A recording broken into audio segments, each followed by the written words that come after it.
Title: My Cheating Wife arrogantly declared, "Listen to me. If you file for divorce, I'll leave you without a penny.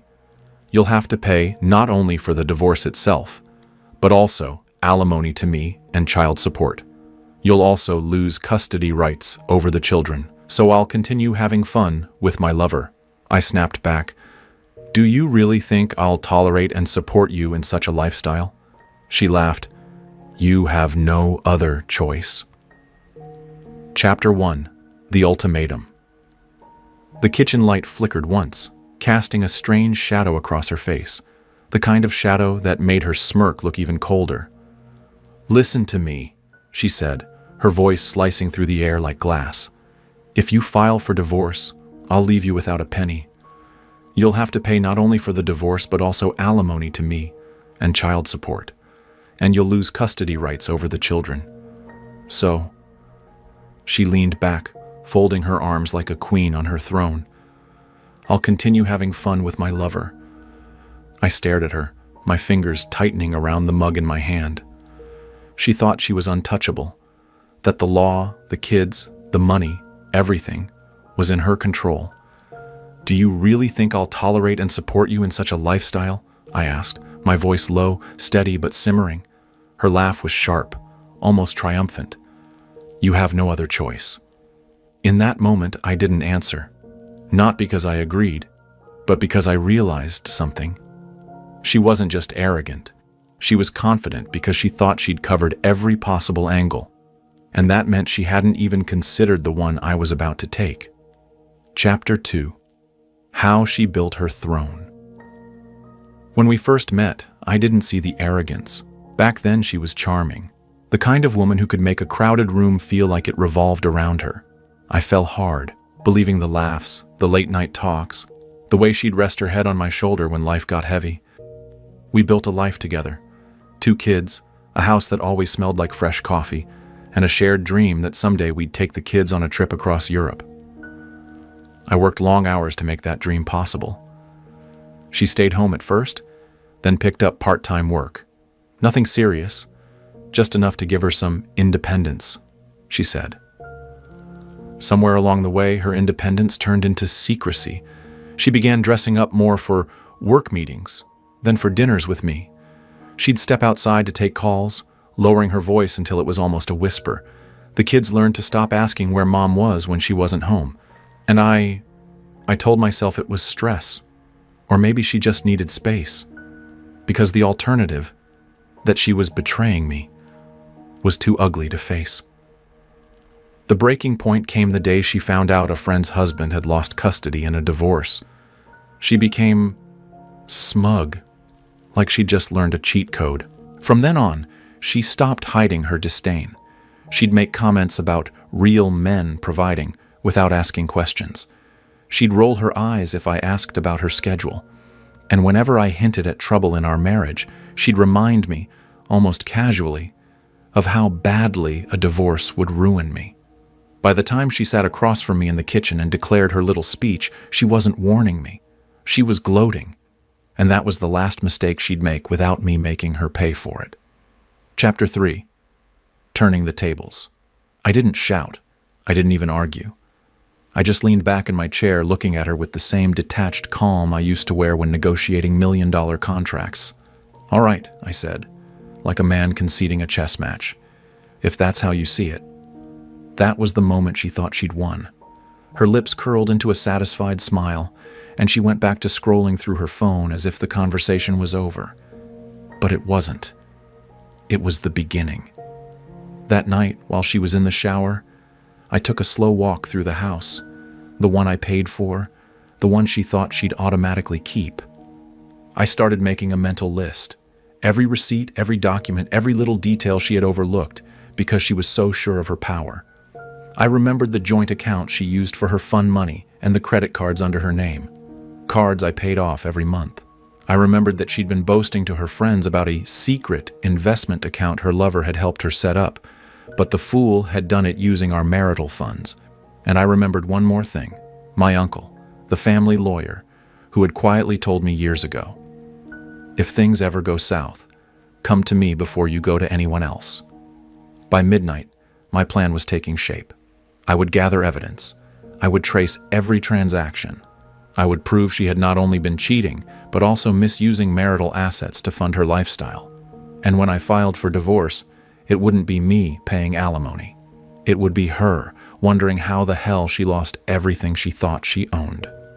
Chapter 4. The First Crack. 3 days later, she made her first mistake.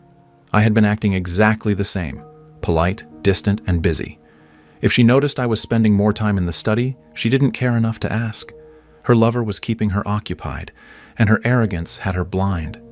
That evening, I casually mentioned over dinner, "By the way, I'll be out of town next weekend. Business trip." She smirked, not even looking up from her plate. "Perfect. Gives me time to have the girls over." Girls. I knew exactly who that meant. In reality, there was no business trip. I'd already spoken with a private investigator, an old friend from my army days who now made a living catching cheating spouses. We set everything up, hidden cameras, GPS trackers, and discreet surveillance. It didn't take long. By the next night, I had crystal clear video of her and her lover, and a few of her so-called friends, enjoying the house like it was their own personal playground. They weren't even discreet about it. Champagne, expensive takeout, and lingerie, all on my dime. But here's the best part. In her drunken gloating, she bragged to one of her friends about her secret account and how she was using it to buy her lover something special soon. She didn't realize the mic had picked up every word. When I reviewed the footage with my uncle, he smiled like a man holding 4 aces. Not only do we have proof of infidelity, but we can prove financial misconduct. This isn't just a divorce, Daniel. This is a legal massacre waiting to happen. For the first time in weeks, I allowed myself a genuine smile. She thought I had no choice. She thought she was untouchable. But she had just handed me the keys to her own downfall. Chapter 5. The Shift in the Wind. It started small. The first sign something was wrong came on a Tuesday morning when her credit card declined at her favorite boutique. She came home fuming, tossing the shopping bag, empty, onto the counter. "There's something wrong with the bank," she snapped. "They froze my card." I put on my best concerned face. "Really? That's strange. I'll look into it." I already knew exactly why it happened. My uncle's legal team had quietly initiated preliminary asset protection moves. Her personal cards were tied to our joint assets, which meant any suspicious withdrawals or large transactions were now under review. By Thursday, she was in a full-blown panic. "I can't access my savings," she said, pacing the kitchen. "The bank says it's under investigation." I shrugged. "Maybe you should be more careful with your lifestyle." Her eyes narrowed. "What does that mean?" "Nothing," I said, sipping my coffee. But in my mind, I could see the walls beginning to close in. The real blow came 2 days later when a process server handed her an envelope at the spa. Inside were divorce papers, along with copies of the surveillance footage, transcripts of her drunken bragging, and a financial audit summary highlighting every shady withdrawal she'd made. I wasn't home when it happened, but according to the spa receptionist, she went pale, dropped her drink, and stormed out without a word. From that moment on, the arrogance in her voice was gone. Now, there was only fear. Chapter 6. The desperation. The call came late at night. Her voice trembled, but she tried to mask it with forced authority. "Listen, we don't have to do this. We can talk. I'll stop seeing him. We can work something out." I leaned back in my chair, letting the silence stretch. "Work something out?" I repeated. "You mean after you threatened to ruin me? After you said I had no choice?" She sniffled. "I didn't mean it like that. I was just angry." "No," I said flatly. "You meant every word. And you were right about one thing. I do have a choice. I've already made it." The next morning, her lawyer called mine. They tried every angle: partial custody, shared accounts, even dropping alimony demands in exchange for halting the evidence submission. But it was far too late. By the end of the week, the court had issued temporary orders in my favor. I retained full custody. She was barred from accessing any joint assets pending the final judgment, and thanks to the mountain of evidence, her chances of alimony had evaporated completely. When she finally saw the full weight of the case against her, the bank records, the photos, the recorded threats, her confidence shattered. The woman who once smirked and said I had no choice now couldn't even meet my eyes in court. I didn't say a word to her as I walked out that day. Her lover was waiting outside the courthouse, but the moment he saw the reporters swarming her, he turned and walked away without looking back. Chapter 7. The Final Blow. The final hearing felt less like a legal proceeding and more like a quiet execution. Hers. The judge's tone was measured but merciless as he read the verdict. Full custody to me, no alimony, no claim to the house, and only supervised visitation until she could prove stability.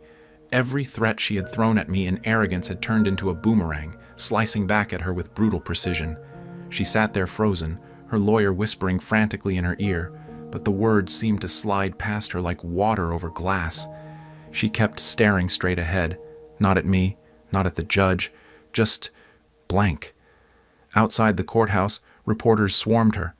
They asked about the infidelity evidence, the recorded threats, the financial manipulation. She tried to push through, but cameras caught every second of her silent retreat. By evening, the footage was already trending online. Her lover didn't stick around. Within days, he'd blocked her, moved out of their shared apartment, and was photographed with someone new. She lost her job shortly after. Apparently, her employer wasn't fond of public scandals tied to fraud and custody battles. A month later, I was tucking my daughter into bed when she asked softly, "Daddy, are we safe now?" I smiled, kissed her forehead, and whispered, "Safer than ever." Because I hadn't just won the case. I'd taken back our peace, our future, and our freedom from a woman who thought she could cage me with fear. And she was left with exactly what she'd earned. Nothing. Epilogue. Her last move. 3 years passed in silence. I'd built a steady life for myself and my daughter. School runs, weekend hikes, laughter over burnt pancakes. The chaos she left behind had finally faded into background noise. Then one morning, a thick envelope arrived in the mail, her handwriting on the front. Inside was a single letter, written in shaky pen strokes. She claimed she'd changed, that she was sober now, that she'd been wronged by the system and deserved another chance. Her plea was wrapped in emotional hooks, memories of our early days, mentions of our daughter's childhood. But one line stood out like poison. "If you don't help me, I'll tell her everything, my version of it. And I promise she'll hate you for keeping me away." It was a last-ditch threat from someone who'd run out of allies, money, and credibility. I didn't write back. Instead, I forwarded the letter to my lawyer, who quietly filed it in court as proof of harassment. The judge extended her supervised visitation ban another 3 years. A month later, I saw her, not in person, but on a local news segment. She'd been arrested for trying to scam an elderly couple out of their home. That was the last time her name ever crossed my mind, because in the end, she'd destroyed herself. All I had to do was step out of the way and let her fall. Was this revenge perfectly justified? Tell us what you think about this story in the comments below. Like the story. If you think this story is justified, share it with someone who needs this energy. And subscribe to Lauren's Story for more jaw-dropping tales of betrayal and justice. Because here, every lie has its reckoning, and every betrayal finds its shadow. Stay sharp, stay strong, and stay tuned.